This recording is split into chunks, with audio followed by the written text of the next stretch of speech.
اللہ وہ زبانوں کو جب زبان دیتا ہے، اللہ وہ زبانوں کو جب زبان دیتا ہے، پڑھنے کو پھر وہ قرآن دیتا ہے۔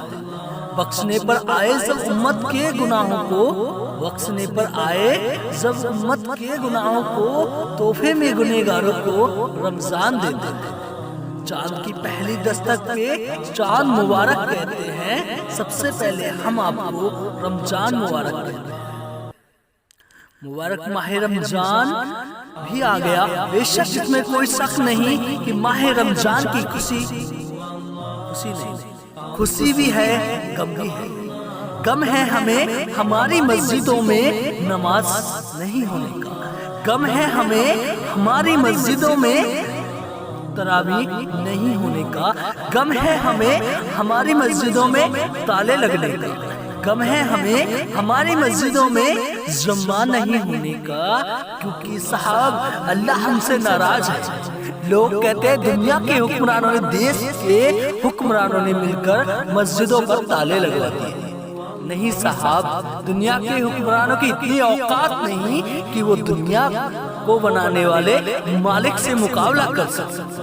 ارے صاحب، یہ تو دنیا بنانے والا ہی رب ہم سے ناراض ہے۔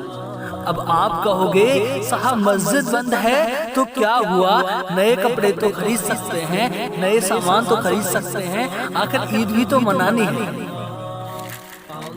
میرے بھائی، تم بڑی خوشی سے عید مناؤ، لیکن شاید تم بھول گئے ہو کہ دیش میں کیا حالات ہے۔ 2 مہینے گھروں میں قید کر کے اب سرکار تم پر مہربان ہو گئی، ماہ رمضان میں آپ کو شاپنگ کرنے کے لیے مارکیٹ کھول دیا۔ اب تم عید کے لیے نئے کپڑے، نئے جوتے، پرفیوم خریدنا چاہتے ہو تو مارکیٹ تو جاؤ گے، کیونکہ سرکار تم پر پہلے ہی مہربان ہو گئی ہے۔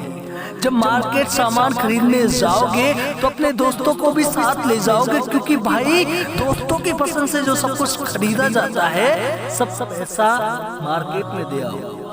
جب سامان خریدو گے، کپڑے خریدو گے تو پیسہ تو جائے گا ہی، اور جب آپ کے پاس پیسہ بھی نہیں بچے گا اور اس لاک ڈاؤن میں کوئی کام بھی نہیں، جب تم شاپنگ کرنے گئے تب چپ چاپ گودی میڈیا تمہارا ویڈیو بنا لیا جائے گا، اور پھر کہیں سارے کورونا پوزیٹیو نکال دیے جائیں گے، اور پھر گودی میڈیا مسلمانوں کو بدنام کرے گی، اور پھر تم پر غداری کا ٹیگ لگا دیا جائے گا، اور کورونا پھیلانے کے لیے تمہیں ذمہ دار ٹھہرا دیا جائے گا۔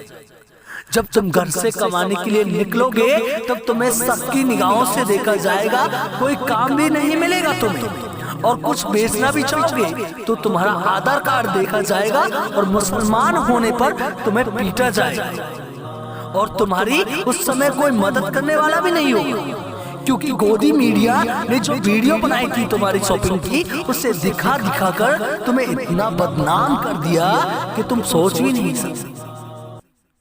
اب ان سب آفتوں سے بچنے کا بس ایک ہی طریقہ ہے، پورے ہندوستان کے مسلمان کو، کہ وہ جس روپے سے شاپنگ کرنا چاہتا ہے اس روپے کو وہ اس سال سوال کے رکھے۔